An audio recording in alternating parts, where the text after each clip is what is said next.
Сәлем достар. Бүгін орамал тағу әдісімнің 3-ші видеосы шыққалы отыр. Комментарий жазып, лайк басып, қолдап кетіңіздер. Бүгін тағатын орамалымыз ұзын шарф және әртүрлі түсті. Осыған дейін мен сіздерді орамалды үстінен байлауды үйретем. Енді астыңғы жағынан байлаймыз, классикалық түрі. Орамалдың қыртыс болғанынан мән бермейміз, өйткені басқа таққаннан кейін білінбей кетеді. Оны өтсеп әуреленіп қажет емес. Маған мынау сурет жағы керек. Сондықтан мен мына жағынан бастаймын.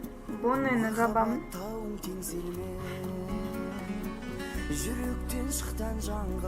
Енді мына қалған шетін айналдырып келеміз.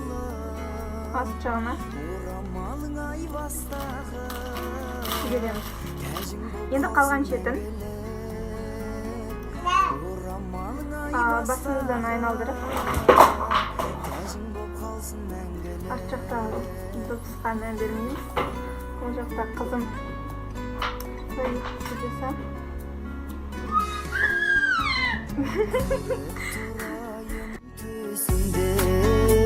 сарқылып сезім күшімде көрік сыйлапты орамал еңсеңді қалқам түсірмей